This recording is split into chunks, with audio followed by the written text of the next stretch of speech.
Hi, my name is Avery Sawchuk. This is my Indigenous Studies 100 term project on the Nenet people of Russia with instructor Wendy Lynn Lara. The Nenet people reside in the Yamal Peninsula area, which is a section of peatland that extends from northern Siberia to above the Arctic Circle region. This region is one that the Nenets have been inhabiting and herding reindeer through for centuries. The Yamal Peninsula translates to "the land's end", which is very fitting for the region and the people that inhabit it. The Nenets are nomadic peoples and compose the largest population of an ethnic group called the Samoyed people. The Samoyed group is divided into three different terrain areas: the tundra, the forest, and the mountain. The Nenets mainly occupy the tundra region, but a few clans dwell in the forests as well.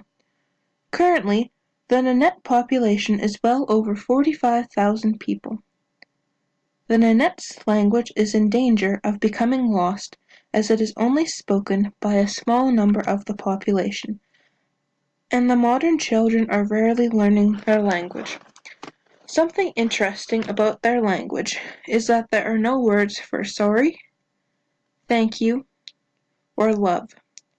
This is because the Nenets believe that such things must be truly felt and acted upon.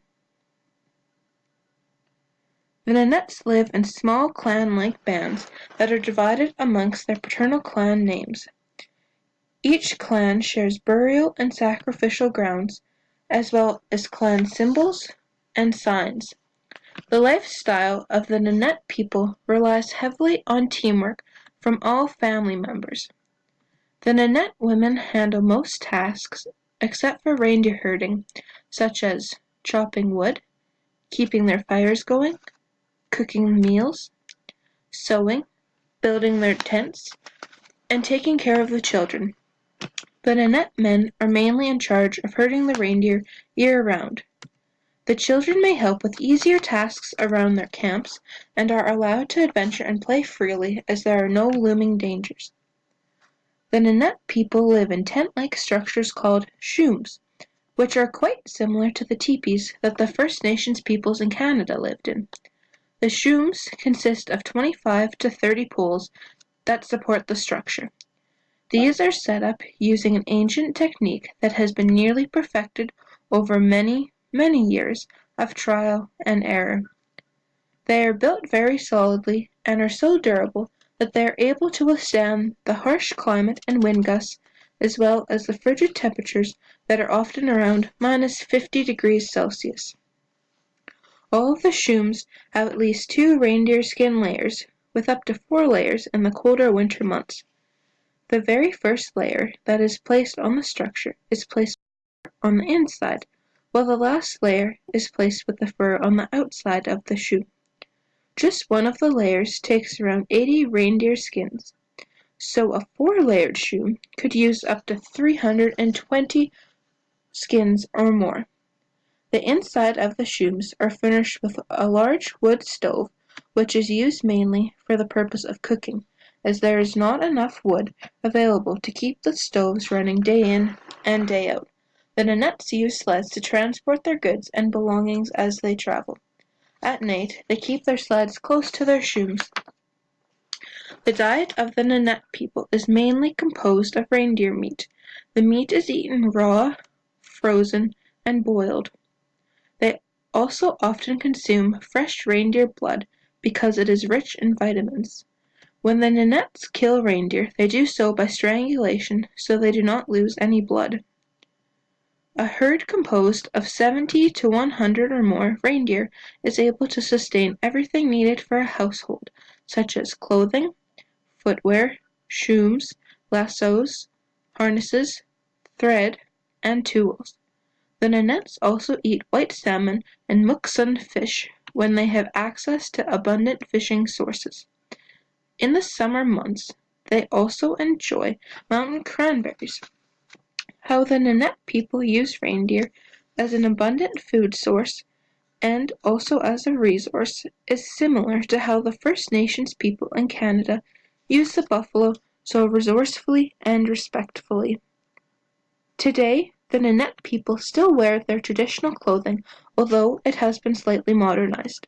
The men dress in outfits called malistas, which are hooded, poncho-like coats that are made out of 4 reindeer skins, with fur lining the inside. There are no buttons or zippers, though. In the cold winter months, there is an additional layer called a gus, which is essentially just a layer of the same material but worn with the fur on the outside instead. The women dress in traditional yagashakas, which are double-layered and buttoned versions of the men's clothing. Both wear hip-high boots for warmth and protection as well. The Nenet children dress in similar ways to the men and the women to keep very warm as they play and adventure outside. The Nenet people are not specifically spiritual, however they hold deep, sacred connections to nature, similar to how the First Nations people here in Canada hold their beliefs. The Nenets hold a type of shamanistic religious culture because of their connection to nature, with special shamans that can be grouped into 3 different abilities. The first level is called the Shambana. The Shambana shamans communicate with the dead, both human and animal, and also take care and oversee any rituals pertaining to this matter. The second level is called the Yanyani, and they deal with the land and the elements to ensure that balance is kept. The third level is called the Vidutana, which is a combination of the Shambana and the Yanyani, so they take care of death, the land and the elements, as well as some everyday presences. For the Nenet people, songs are very important. The stories of their tribal history are conveyed through songs, and they play a very important role in teaching the younger generations about their ancestors. In the 1960s, the Soviet Union established state-run farms called brigades, where the Nenet herders who roamed freely were now forced to operate under fixed contracts and had to earn salaries. It is remarkable that even though the Nenet people were faced with this challenge, they still were able to continue on with their way of life. The Nenet people being controlled by the Soviet Union is similar to the circumstances of the First Nations people here in Canada, as they were also forced to be under the control of the government. The Nenet children at this time were forced into boarding schools and were not allowed to speak their language or be with their families, which is similar to the residential schools and what happened to the First Nations children here in Canada.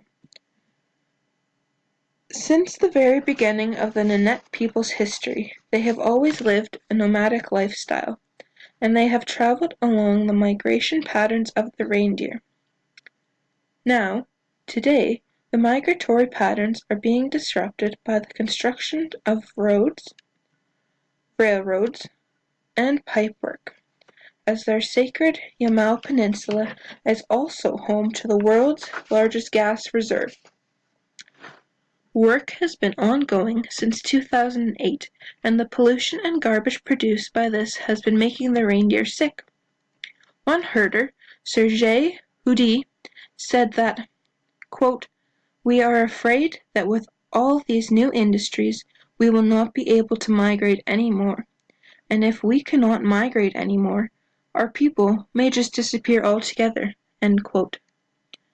Another problem that the Nenet people face is the effects of global warming and climate change. In their tundra region, the permafrost has melted a great amount, which, as a result, has caused some of the freshwater lakes to drain and has decreased their fishing supply. A more personal issue that they face is that often younger members of their clans leave and move to urban areas where they struggle to fit into the society there, and they are often overcome by alcoholism, mental health issues, and unemployment. The problems that the Nenet people face are ones that do not have light shed upon them very often, However, we should be more aware of and helpful to global matters such as this. From this project, I was able to learn many new things and broaden my knowledge on a global perspective, as prior to this project, I actually had never heard of the Nenet people before. Because of this project, I am now more aware of the other indigenous groups that exist around the world and the struggles they face.